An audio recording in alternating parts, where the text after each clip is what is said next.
Bueno, ayer en la clase lo que alcanzamos a hacer fue definir digamos, a través de esta intuición de decir que la derivada es la diferencia de dos estados, pasado un tiempecito, digamos, eso lo tratamos de transformar a alguna, eh, a tomar el límite, digamos, para hacer esto de obtener el concepto de velocidad instantánea. Entonces, lo que dijimos fue que la derivada en un punto X, primero se calculaba como cuando X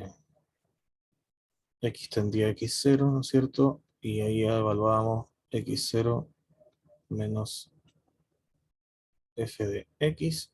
Aquí teníamos X0 menos X. Si pongo aquí esto al revés, da lo mismo. Si doy vuelta a los dos lados, no afecta en nada, ¿sí? O sea, lo que quiero decir es que esto es lo mismo que si yo pusiera esto así como f de x menos f de x0.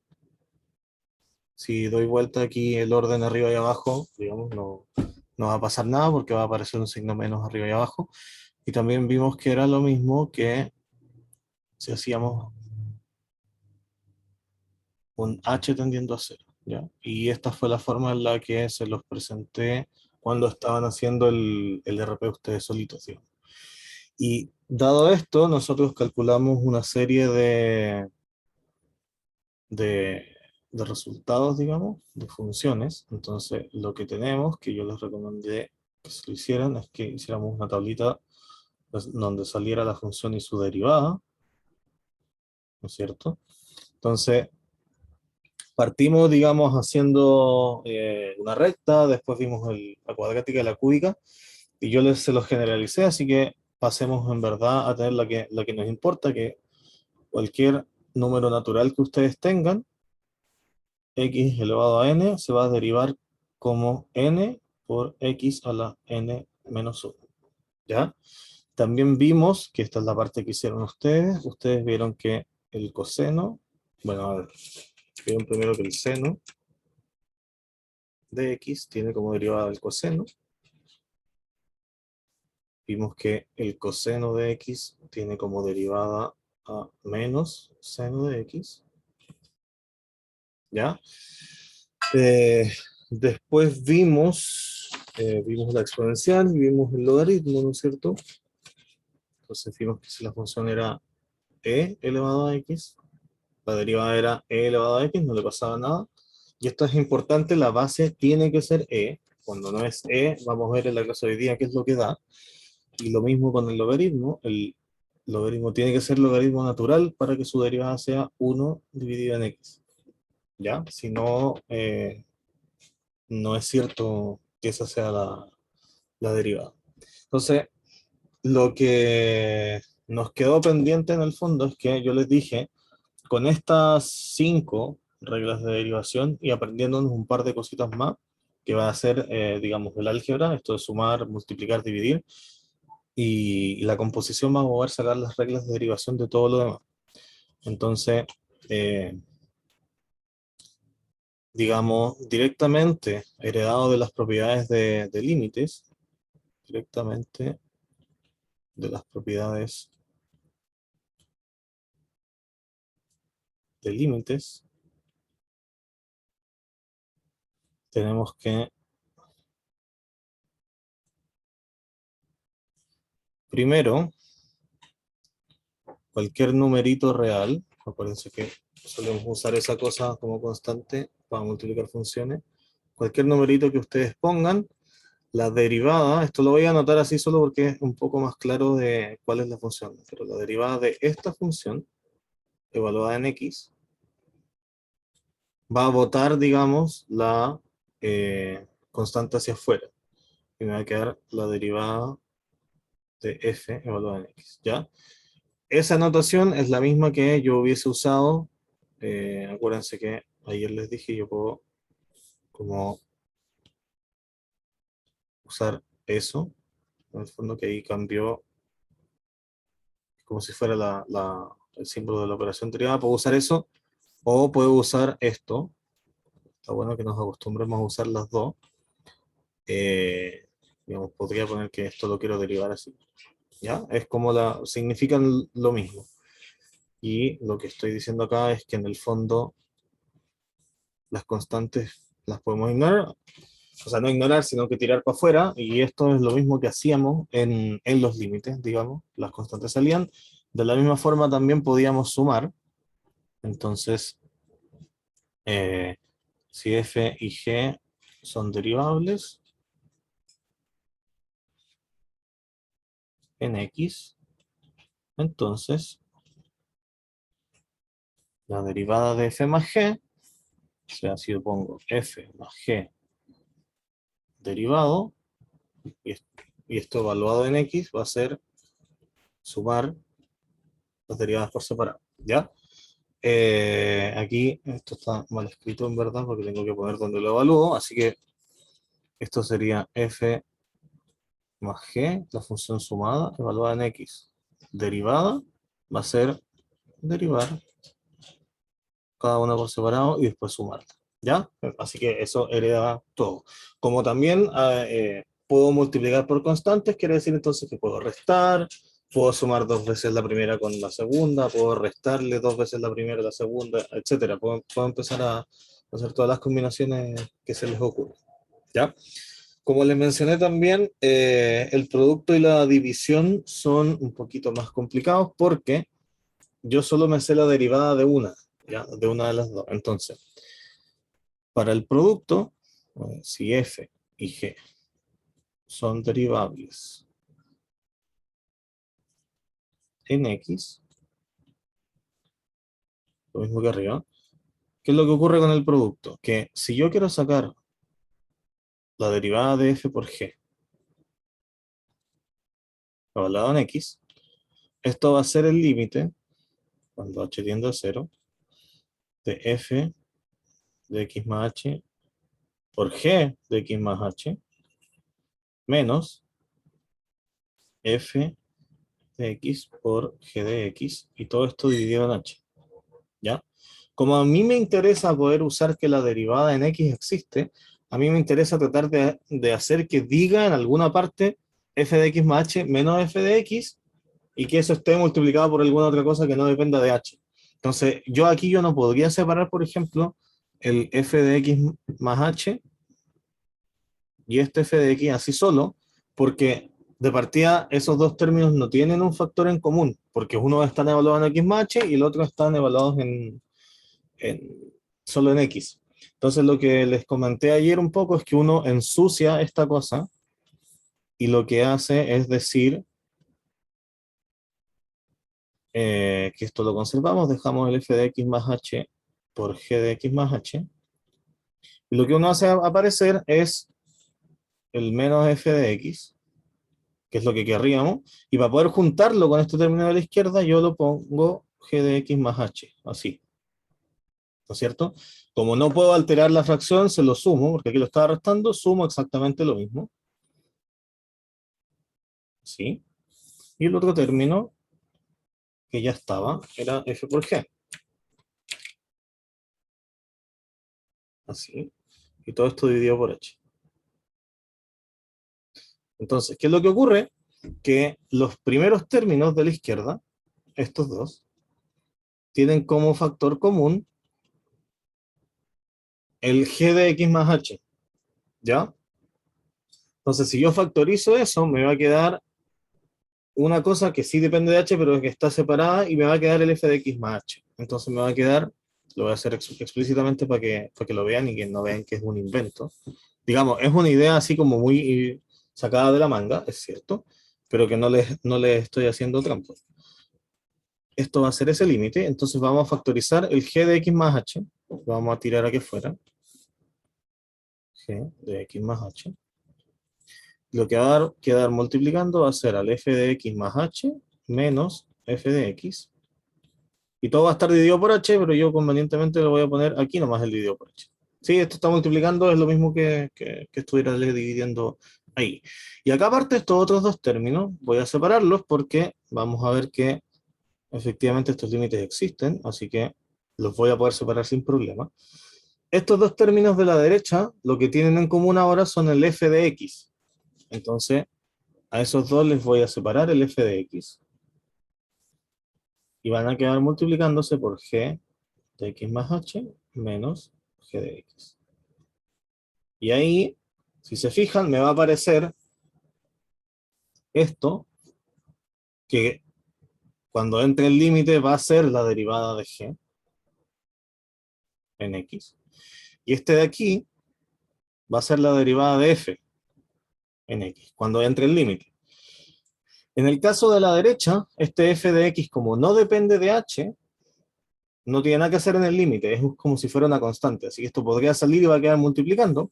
Y en el de la izquierda, ahí no puedo llegar y hacer eso porque la g sí depende de h, pero lo que sí puedo hacer es separarlo en dos límites, que va a ser el límite cuando h tiende a 0 de g de x más h, y va a quedar multiplicado por el límite cuando h tiende a 0 de f de x más h menos f de x partido por h. ¿Ya? Acuérdense que uno puede hacer esto y si le da que los límites existían, está todo bien. Si nos da que el límite no existe es porque hay que revisarlo con cuidadito. ¿Qué es lo que ocurre acá? Que, como les dije, este de acá me va a dar f' en x, porque es la definición. Y este de la izquierda, yo tendría que ver qué es lo que ocurre si puedo evaluar h aquí. Si pongo h igual a 0, me va a quedar g de x. ¿Ok? Y eso lo puedo hacer siempre que g sea continua en x, ¿cierto? Pero como yo partí diciendo que la función es derivable en x, ayer lo conversamos, todas las funciones que son derivables en un punto tienen necesariamente que ser continuas. Entonces, como esta función g me resultó continua, porque yo la pedí derivable, la g es continua. ¿Ya? Entonces el resultado de esta cosa, como van a ver, es que va a quedar g multiplicado por la derivada de f, y en este otro lado me va a quedar f multiplicado por la derivada de g. Entonces el resumen, en resumen, la función f por g derivada y evaluada en x va a ser la derivada de f evaluada en x por g de x más f por la derivada de g. ¿Ya? Por eso les digo, esto no es llegar y multiplicar las derivadas, sino que aparece un término que está la derivada solo de la primera y otro término que es la derivada solo de la segunda. ¿Ya? Y eso es por este truquito que uno hace de hacer aparecer las derivadas por separados para poder tener la información. ¿Ok? Así que el producto, la derivada del producto es la derivada del primero por el segundo más la derivada del segundo por el primero. ¿Ya? La derivada se pasea entre los dos valores. Para la división, obviamente, lo que necesitamos es que la función g no sea cero, ni en el punto ni alrededor del punto. Eso es importante porque acuérdense que como la derivada es un límite, necesito tener un espacio alrededor del punto. ¿Ok? Necesitamos, además de que sean derivables por separado, obviamente, que g de x no sea cero en un rango. ¿Ya? O sea que no puede ser cero ni ahí ni cerquita. ¿Ok? Y en este caso la regla para dividirlo es un poco más horrible, pero el principio es el mismo, no lo vamos a hacer, pero el principio es básicamente lo mismo. Y se parecen bastante, así que uno se las puede aprender más o menos fácil. Y es, uno deriva la primera, multiplica por la segunda, y en vez de sumar, resta. Así que va a quedar así. Y la parte fea es que lo que aparece es que sale una división abajo. Toda esta cosa queda dividida por g al cuadrado. ¿Ya? Y eso sale más o menos de la misma idea de arreglarlo, pero bajo el problema de que hay que dividir. Entonces, queda una fracción por eso. ¿Ok? Entonces ahí tenemos todas las reglas de cálculo, digamos, de álgebra, que son sumar y multiplicar. Teniendo esto en consideración, podemos sacar otras derivadas. Y con esto, como les digo, completamos prácticamente todo. Nos faltan un par de cosas que vamos a sacar con la composición, que lo vamos a ver en un ratito. Entonces, la suma pasa directo, la multiplicación es derivada del primero por el segundo más la derivada del segundo por el primero, y la división tiene una regla que es similar, pero un poco más horrible, que es derivada del primero por el segundo menos el primero por la derivada del segundo, dividido en la segunda al cuadrado. ¿Ok? Es una regla que, digamos, hay que aprendérsela, uno la puede sumar a la tablita y aprenderse la tablita. O tenerla a mano, porque acuérdense que en el fondo de este curso no estamos evaluando aprenderse las cosas de memoria, sino más bien entenderlas y aprender a usarlas. Entonces, por ejemplo, vamos a hacer un par de cálculos de cosas. Con estas reglas,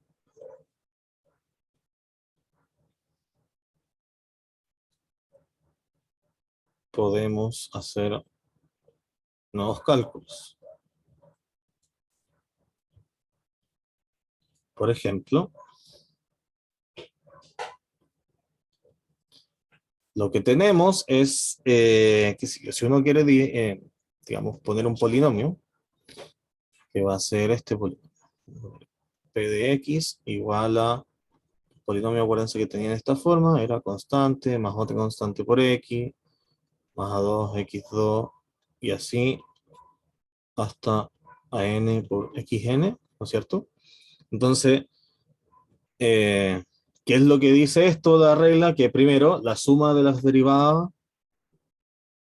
o sea, la suma, cuando la quiero derivar, puedo derivar los términos por separado, lo que significa en el fondo que si yo digo cuánto vale la derivada de ese polinomio, va a ser la derivada de todo este corcho que está aquí. Ya, vamos a copiarlo y pegarlo, casi, ahí, no, ahí, no, ahora, casi. Esto más o menos lo había dominado antes, pero como ya perdí un poco la experiencia ya, pero más o menos quedó por ahí.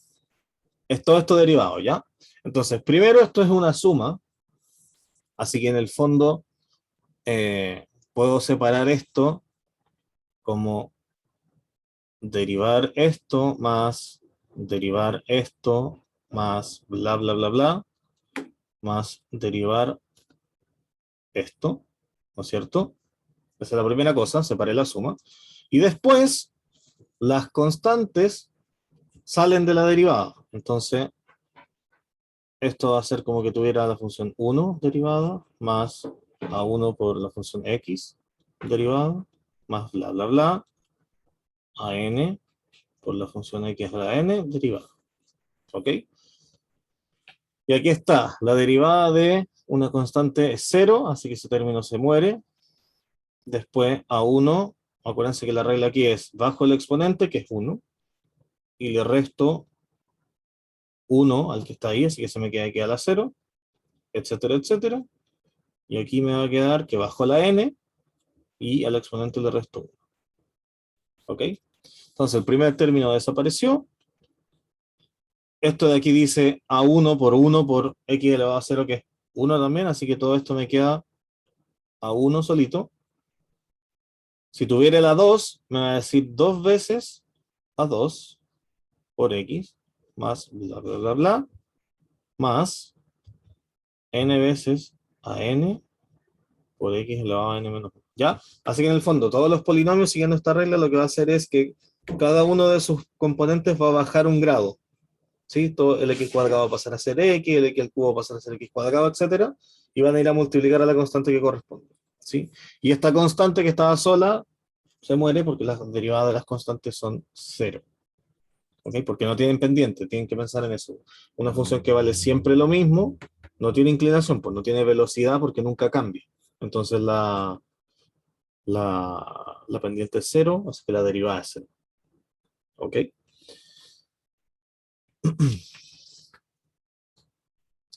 Tengo polinomio y, por ejemplo, si yo tuviera, qué sé yo, la función tangente, ¿sí?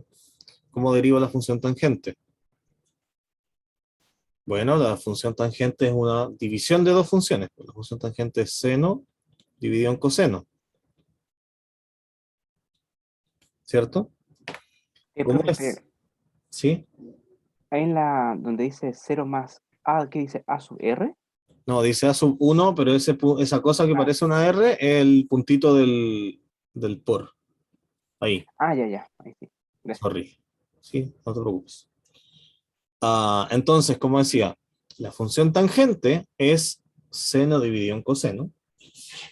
Entonces, como es seno dividido en coseno, puedo seguir la regla para derivar esta cosa, ¿no es cierto? Entonces, la derivada de la tangente va a ser lo que dice la regla. ¿Qué dice la regla? Dice derivada del primero multiplicado por la segunda menos la primera función, la de arriba, multiplicada por la segunda función, que es la de abajo, derivada. Así que va a ser eso. Y todo eso dividido en la segunda función al cuadrado. ¿Ya?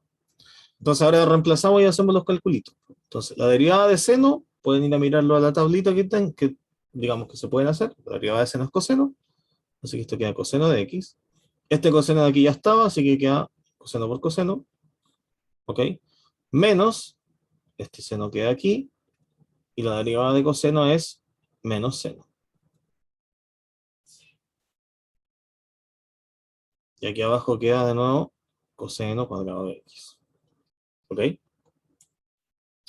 Entonces, ahora esto lo podemos juntar, digamos, para ordenarlo. Aquí dice coseno por coseno, esto es coseno al cuadrado, ¿no es cierto? Aquí tengo seno por menos, en verdad tengo menos seno por menos seno, así que los menos se van a cancelar, van a quedar sumándose y va a quedar seno al cuadrado.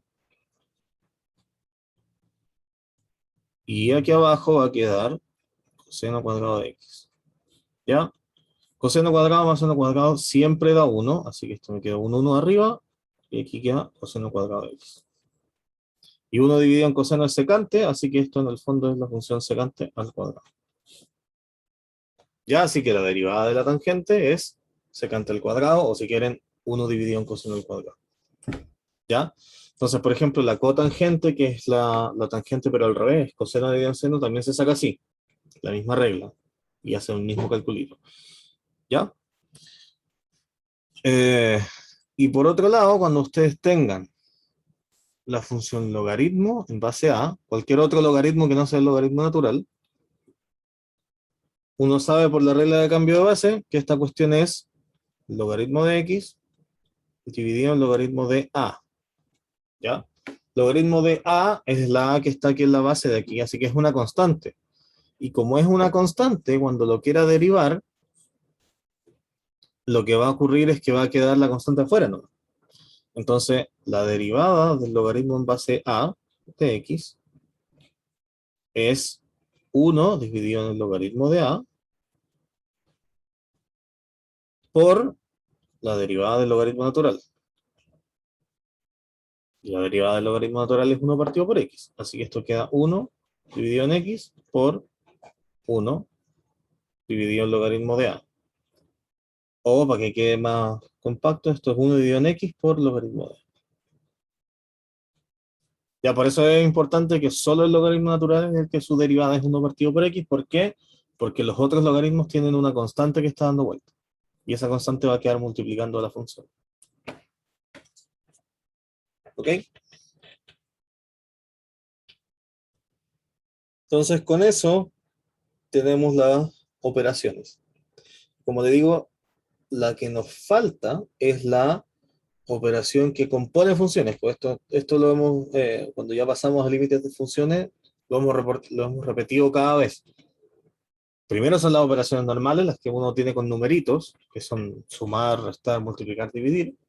Y cuando uno tiene funciones, esa cosa se añade a todas esas operaciones la opción de componerlas. Entonces la composición tiene su propia regla, que de hecho es más, se ve más corta y más amigable que la división y la multiplicación, pero a veces genera un poquito más de complicación cuando no se lee bien. Entonces, a la regla de la composición se le conoce como regla de la cadena porque en el fondo es uno hace una operación primero y eso desencadena en hacer la misma operación pero con lo que está dentro. Y uno empieza a operar así como en ciclos. ¿Ok? Entonces, aquí Esto de hecho, bueno, todos estos resultados son teoremas porque tienen demostraciones, ¿no? Pero esto tiene un nombre y este es como un nombre que uno no es que quiera aprendérselo, pero termina usándolo mucho. Así que eh, uno se lo termina aprendiendo por costumbre más que por otra cosa. Y lo que dice es, si yo tengo una función que parte del intervalo AB y llega al intervalo CD, y otra función que va del intervalo CD y bota numeritos cualquiera. Ya, así que en el fondo, acuérdense que siempre que hablamos de composición ponemos esto de que parte de un conjunto y llega a otro y la otra función parta de ese conjunto para que no haya problemas con componerlas, digamos como que la G tiene que tomar lo que vota la F y no, nunca se nos rompe. Con F derivable en X0 y G derivable en donde la voy a querer evaluar, que va a ser en F, así que la voy a poner derivable en F de X0. ¿Ok? Entonces, cuando uno tiene estas dos cosas, entonces la composición, que es G o F, es una función derivable en X0. Ya, o sea, resultados, si yo puedo derivarlas justo en los puntos donde las voy a evaluar, entonces cuando las mezcle voy a poder hacerlo. Y además, esto nos da la regla con la que se calcula la derivada de la composición, que es la siguiente. Y esta es la razón por la que se llama regla de la cadena. Entonces, la derivada de G o F, evaluada en X, es la derivada de, acuérdense que esto se escribe así, ¿no? Es lo mismo que poner G evaluado en F de X y todo eso derivado, ¿ok? ¿Por qué lo escribo así? Porque la regla dice, la función que está más afuera, que es G, la derivo. Estoy poniendo en X0, así que todo tiene que ser X0. Entonces, la función que está más afuera la derivo, ¿ok? Así que pongo G'. ¿Dónde la evalúo? Donde la tengo que poder evaluar, en F de X0. Y después, la parte en la que se hace la cadena, es decir, esa cosa, ahora la tengo que derivar lo que está dentro. Entonces, cuando vuelvo a meterme adentro, hago el mismo proceso y empiezo así como si fuera una cadena. Entonces, multiplico por la derivada de lo que está dentro, que en este caso es F', evaluado en X. ¿Ya? Entonces, aquí una notita al pie para que entendamos cómo esto opera después. Si yo tuviera tres funciones,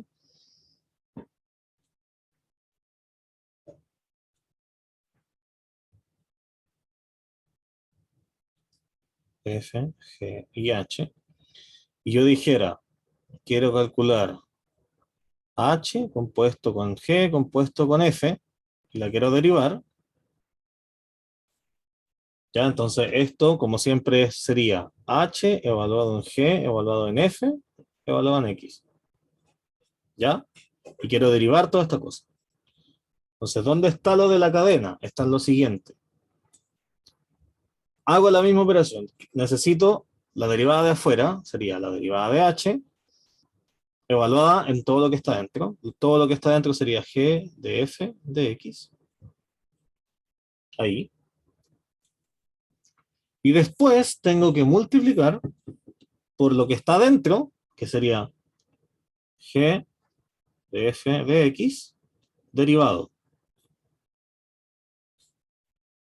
¿Ya? Y esto que está dentro derivado es lo mismo que está ahí arriba. Es G compuesto con F derivado. Entonces, esto pasa a ser primero este término que ya sacamos, así.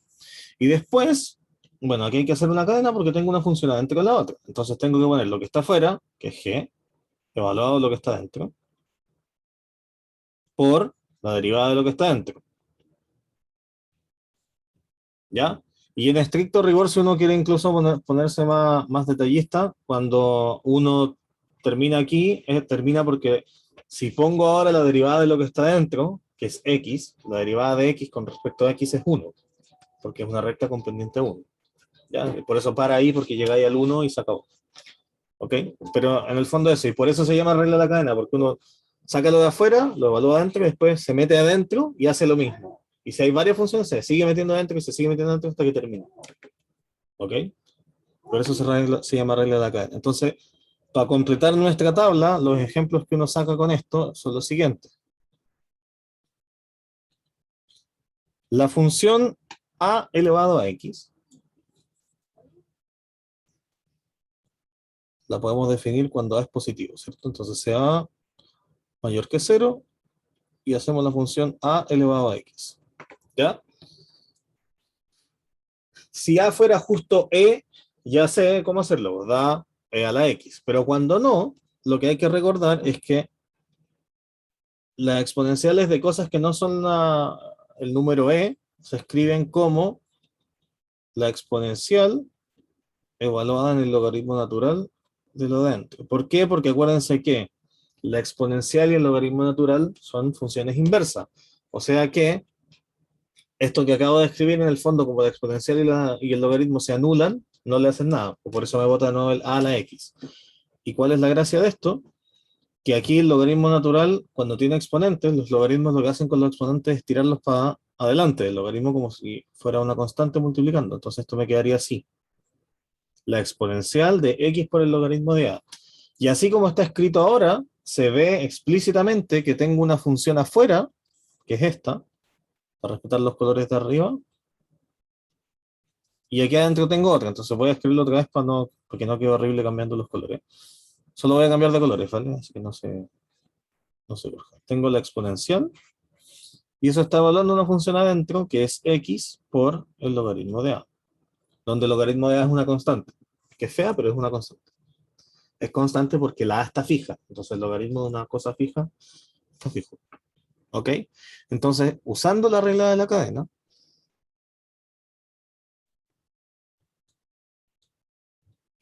lo que nos queda es derivar la cosa que está afuera, ¿no es cierto?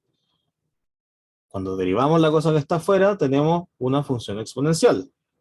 Sí, aquí esto de escribir exp así es lo mismo que yo escribiese así, e elevado a x logaritmo de a. ¿Ya? Solo que cuando es una cosa muy larga, uno no lo suele escribir como exp porque es más cortito.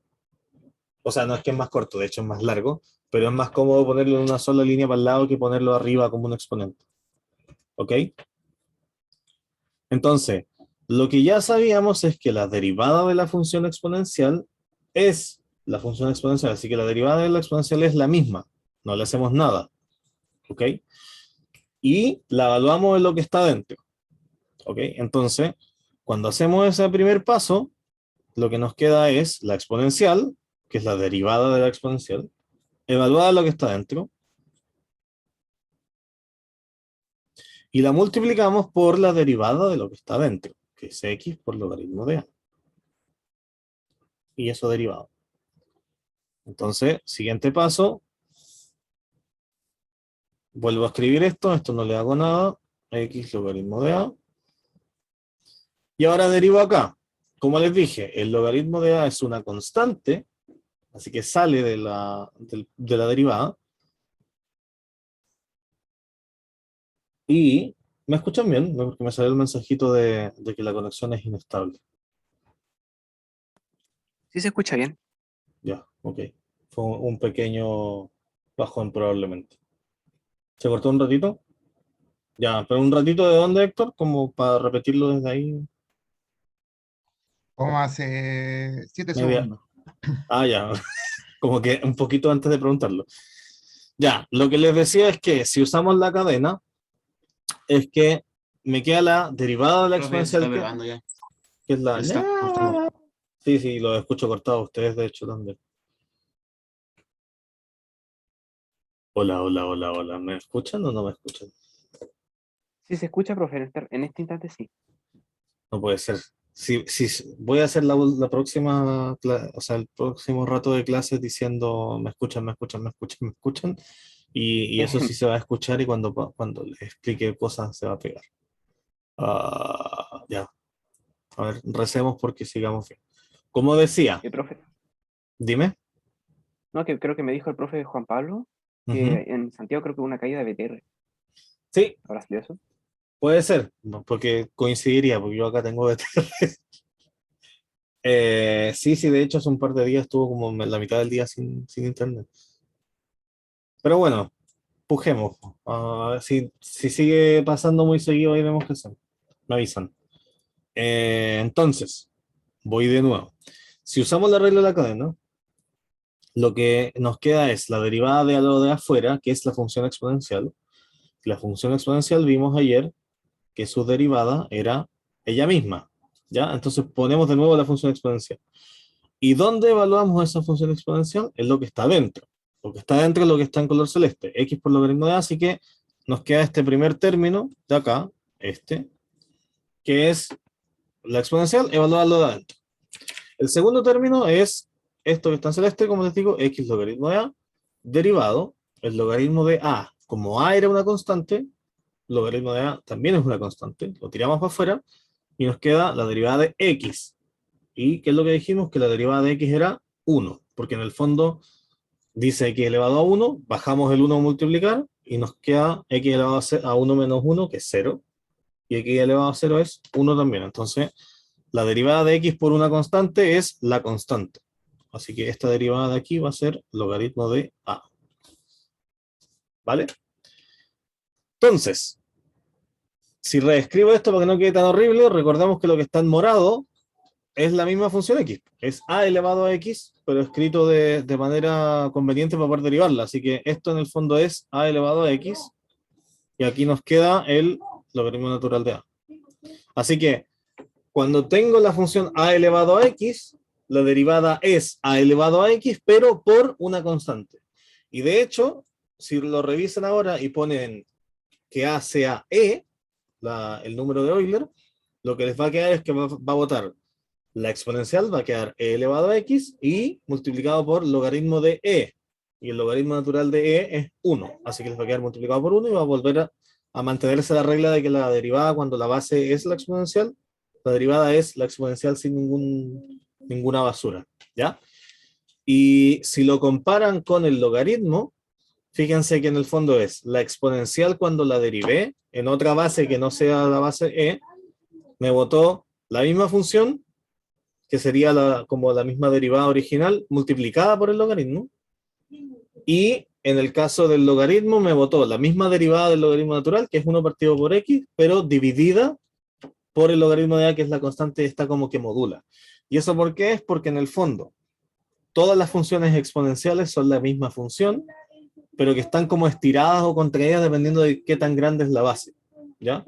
Porque como hablamos ayer, el numerito de la base en el fondo me dice qué tan rápido voy creciendo. ¿Ya? Esto que decíamos, si tengo una célula, las células se dividen en dos todo el rato, así que en cada paso se duplican. Pero si las células se dividieran en tres en cada paso se van a triplicar, entonces van a crecer más rápido. ¿Ya? Y ahí es donde aparece esta constante, porque en el fondo lo que me está diciendo es que mientras más grande sea la base, ese factor, ese logaritmo de a, es un número más grande y por lo tanto va a ser una velocidad más rápida. ¿Ya? Esa es como la interpretación de eso. ¿Qué otra gracia tenemos con esto? Porque fíjense que aquí yo tengo a elevado a x. ¿Ya? Si yo tuviera x elevado a, porque nosotros sacamos, por ejemplo, aquí está el ejemplo 1. Nosotros sacamos cuánto vale la derivada de x elevado a n, donde n era un número natural, pero en realidad, si uno tiene un número cualquiera, número real, y tiene la función f, que es x elevado a alfa, nosotros dijimos que si ese alfa fuera un número natural, fuera 1, 2, 3, 4, bla, bla, bla, bla, si fueran esos números, yo lo que haría para derivarla sería bajar el alfa y restarle 1, ¿cierto? Si fuera un número natural. Eso es lo que hicimos con el x elevado a n. Pero resulta que en verdad esa regla es la misma independiente de qué es lo que yo tenga en el exponente. ¿Sí? Si yo tengo un medio en el exponente, le bajo el un medio y le resto uno al exponente. Eso va a pasar siempre. ¿Ya? ¿Y cómo se prueba eso? Con la composición. Pues entonces, vamos a seguir la misma regla. Hay que tener, digamos, ojo con que ahora lo que se mueve está abajo. En la otra función lo que se mueve estaba arriba en el exponente. Pero vamos a usar la misma propiedad. F de x es la exponencial del logaritmo natural de x elevado a alfa. ¿Ya? Entonces, haciendo esta misma separación que hicimos en la de arriba, lo que me va a quedar es la función exponencial evaluada en ahora lo que baja es alfa por logaritmo de x. ¿Cuál es la diferencia entre esta y la anterior?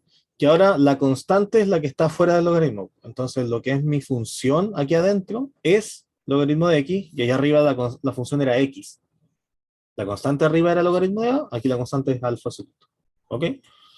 Entonces, igual que antes, usando la regla de la cadena, la derivada va a ser la derivada de lo de afuera, que es una exponencial, evaluada en lo de adentro, a alfa por logaritmo de x, multiplicado por la derivada de lo que está dentro. Lo que está dentro es alfa por logaritmo de x. ¿Vale? Entonces, ahora, como les dijimos antes, esta exponencial, aquí me voy a ahorrar ese paso, esa exponencial es la misma función original, así que esto es x elevado a alfa.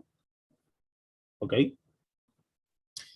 Y la derivada de lo que está aquí adentro es alfa, que es una constante, la ignoro, por la derivada del logaritmo. Y la derivada del logaritmo es 1 partido por x.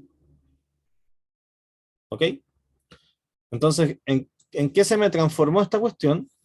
En que me queda x elevado a alfa dividido en x por alfa. Y cuando yo tengo dos cosas divididas, puedo restar los exponentes. Aquí dice x elevado a 1, entonces esto me queda alfa por x elevado a alfa menos 1. ¿Ya? Así que, independiente de cuál haya sido el exponente, que ayer fue que usamos el binomio de Newton para sacar ese cálculo, si yo pongo ahora un número cualquiera, puedo usar la regla de la cadena para probar que en verdad poto ese número y le quito uno al exponente. Entonces, por ejemplo, este es como un ejemplo dentro del ejemplo. Si f de x fuera raíz de x, la raíz es lo mismo que x elevado a un medio, entonces su derivada va a ser bajo el un medio, y el x me queda elevado a ese alfa, que era un medio, menos 1. O sea, queda un medio menos 1 me va a dar menos un medio. ¿Ok? Y acuérdense que si tengo un exponente negativo, puedo pasarlo abajo y cambiarle el exponente de signo. Y x elevado a un medio era raíz, pues, así que queda un medio raíz de x. ¿Ya? Si tuviera raíz cúbica, lo mismo. La raíz cúbica es un tercio, entonces bajo el un tercio, al un tercio le resto 1, etc. ¿Vale? Entonces, con toda esta mezcla de cosas, ya literalmente terminamos de añadir, digamos, un montón de reglas para derivar. ¿Ok? Y las únicas que nos faltan, porque nosotros pudimos derivar el logaritmo porque salió que sabíamos el límite de un logaritmo, que era la inversa de una función, pero nos faltaría aprender a derivar las otras inversas, de otras funciones que quizás no son tan fáciles. Y eso también tiene una regla, y de hecho la regla es como más eh, limpia que la misma de la división, por ejemplo. Entonces, está la regla de la, ¿cómo se llama? La regla de la derivada de la inversa, que es la siguiente. Se voy a poner aquí como título, derivación de funciones inversas. Y aquí sería, si tengo una función de A a B hasta C, D, biyectiva, acuérdense que significaba que tenía inversa, La vamos a necesitar continua para que no se nos rompa nada. Entonces, si f es derivable en un punto, y además la inversa, o sea, perdón, no la inversa, y esa derivada no es cero, entonces la función inversa,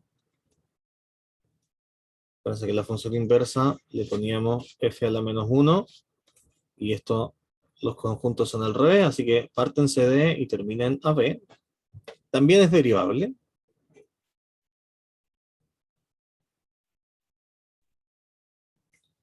En y0 igual a f de x0. Ya, si yo podía derivar f en x0, entonces la inversa la puedo derivar en justo donde llegó esa imagen. Y lo que ocurre con esa derivada es, yo lo encuentro bastante freak, que es que la derivada de la inversa evaluada en y0 es 1 dividido en la derivada. Ya es como que si quiero derivar la inversa de la función, entonces como que yo diera vuelta la función. Ahora, ¿cuál es el tema? Que yo necesito, o sea, no es que necesite, pero lo que tiene sentido es lo siguiente. Si yo quiero hablar de la derivada, esta es de una función, esta es su variable, es y0, ¿ok? Entonces me gustaría que lo que yo dé como respuesta esté expresado en la misma variable de la original. Y esto que puse aquí dice f de x0, ¿ok? No dice y0, y eso es un problema, digamos, porque no es la misma variable. Entonces uno mira aquí, en esta parte que está acá, que estoy subrayando, y aquí dice que y0 es f de x0. Entonces, si, como ya sabemos que existe la inversa, lo que yo tengo equivalentemente es que x0 es la imagen inversa de y0. Entonces, como que yo pongo la inversa a ambos lados, la inversa con la f se cancelan y me queda el x0 solito. ¿Ok? Entonces, aquí donde dice x0, en verdad, lo que tengo es f a la menos 1 de y0. ¿Ya? Entonces, lo que quiere decir en el fondo es que tengo la derivada de la función original y esa la evalúo en la inversa. Y con eso me sale. ¿Ya? Así suena bastante abstracto, estoy de acuerdo, pero con el ejemplo se entiende un poco más. Entonces, vamos a ver el ejemplo de cómo se ocupa esta cosa. Consideremos la función tangente.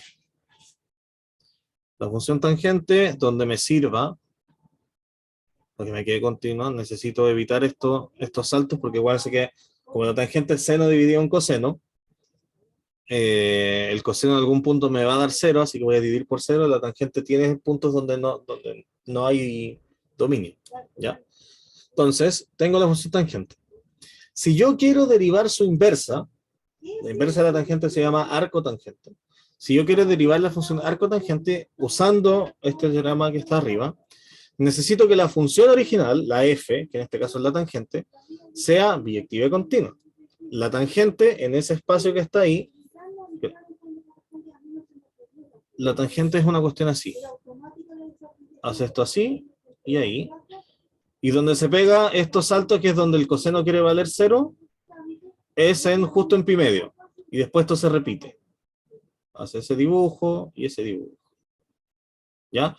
Pero la función que uno invierte siempre es el pedacito que va a quedar en amarillo, porque este pedazo de acá uno nunca lo considera para la función como tal, es solo para el gráfico. Entonces, esta función que está aquí, que es la que me interesa, es la que yo dibujé en el gráfico en amarillo. Así que la voy a poner en amarillo para que sea consistente. ¿Ok? ¿Esa función ahí es biyectiva? Sí, porque está creciendo todo el rato y en todo su dominio tiene imagen, así que no hay problema con eso. Así que, créanme, tiene inversa. Y es continua, porque en ese pedacito, efectivamente, yo puedo dibujarla sin levantar el lápiz, no hay problema. Estamos hablando solo del pedacito amarillo. Así que puedo usarlo. Bien. Segundo, ¿la función es derivable? Sí, pues. Sacamos que, antes calculamos,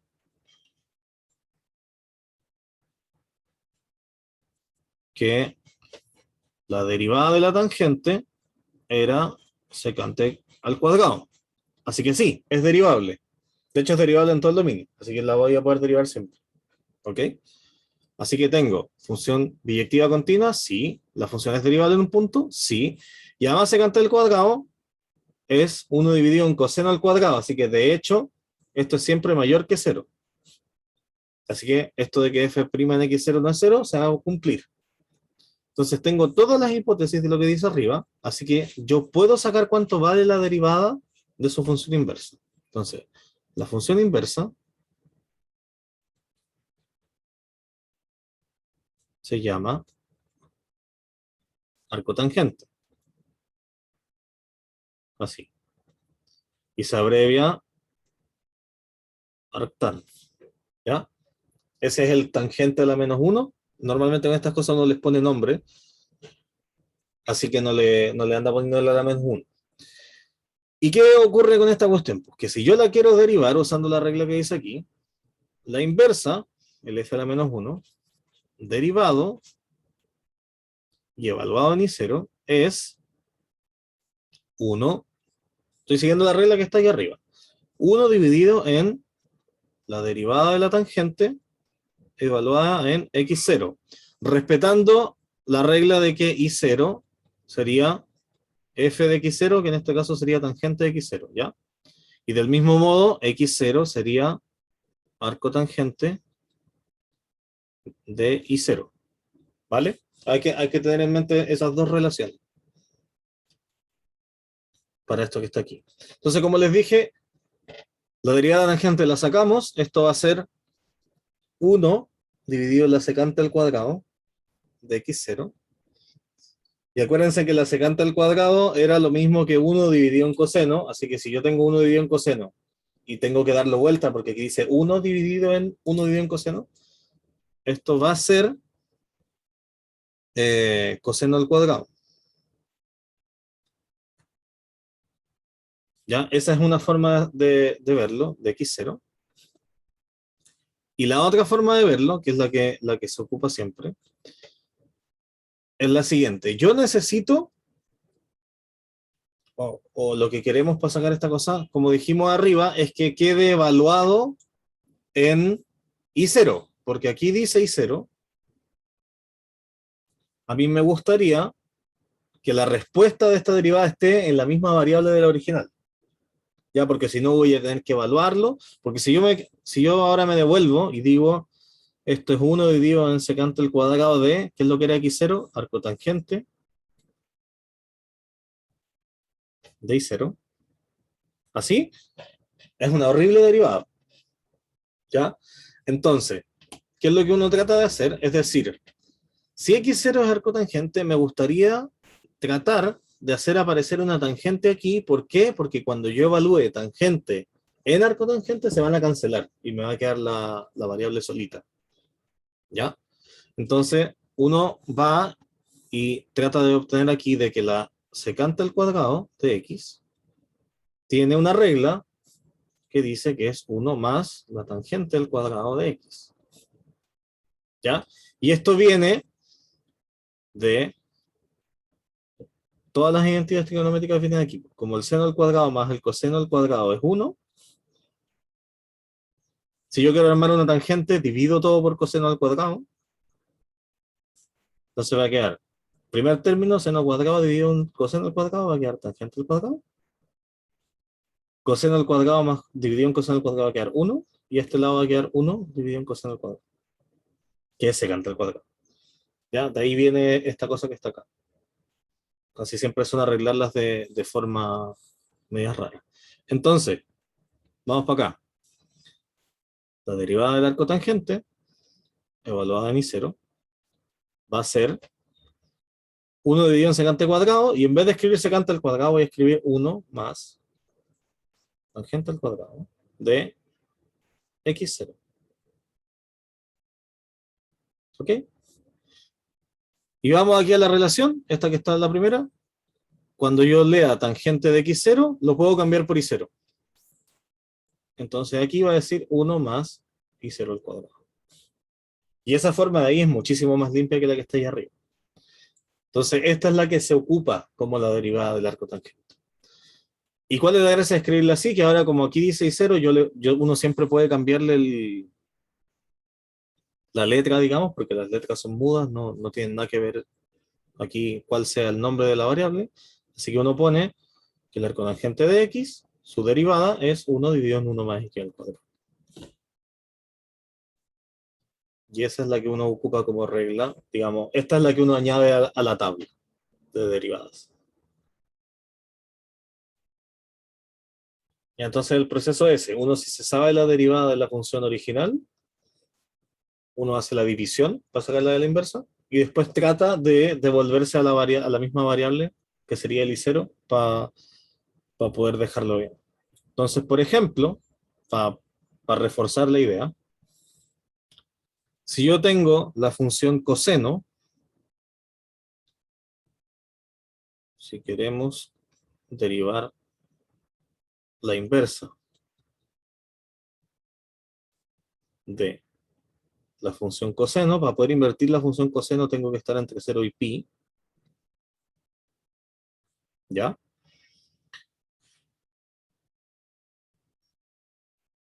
Tenemos que, primero, la derivada de coseno, la vimos, dijimos que era seno, ¿ya?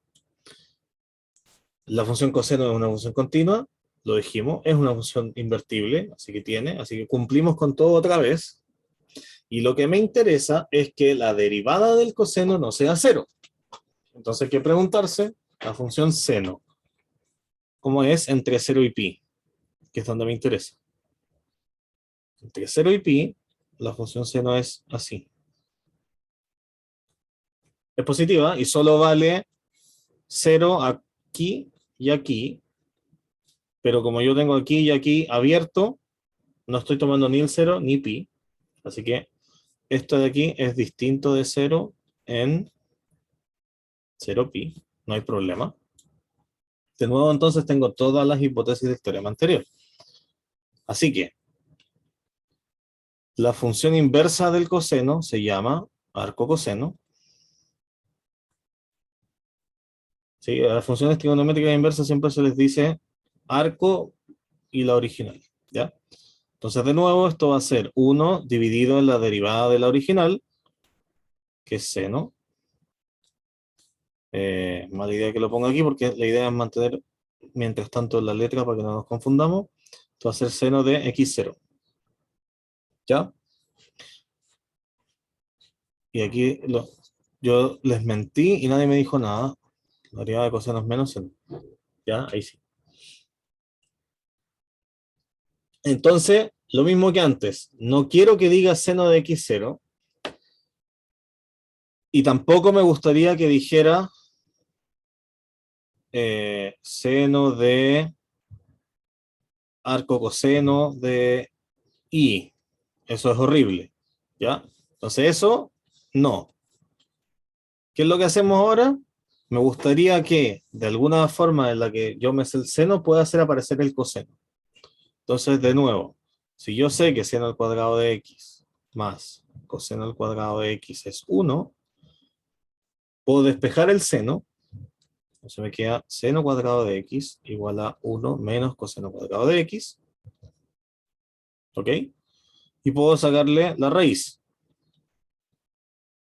y dejarlo así. ¿Qué gano con esto? Que yo sé, acuérdense que la relación aquí siempre es que I0, en este caso es coseno de x0. ¿Sí? Porque I0 siempre es f de x0. Entonces, donde dice coseno, yo puedo poner I0. Entonces, si yo hago este reemplazo, y aquí dejo raíz de 1 menos coseno cuadrado de x0, lo que está en amarillo me dice que donde diga coseno, puedo poner I. Así que de nuevo me queda menos 1, y aquí queda menos I0 al cuadrado. ¿Ya? Y de la misma forma que antes, como no me importa la letra que está dentro, puedo poner que la derivada del arco coseno en x es menos 1 dividido en raíz de 1 menos x al cuadrado. Y esa es la que va para la tablita. ¿Ya? Si quiero sacarla de la inversa del seno, la misma cuestión. ¿Ok? No quiero que la hagamos porque no tiene mucho sentido, la verdad, que la hagamos aquí si la pueden hacer ustedes. Mejor que la hagan como un ejercicio para que vean si entendieron bien esta cosa. ¿Ya? Y después podemos discutir, a lo mejor si quieren, mañana, pueden decir, a mí me dio esto, a ver si decíamos bien, y la podemos revisar. ¿Cuál, profe? ¿Ok? Dime. ¿Cuál es la que dijo es usted? La inversa del seno, porque sacamos la inversa del Coseno. coseno, claro, sería hacer la del arco seno. Entonces, se los puedo dejar escrito aquí, propuesto.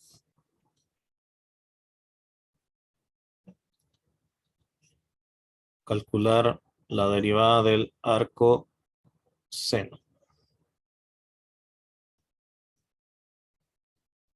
Ya, donde el arco seno es el seno a la menos 1.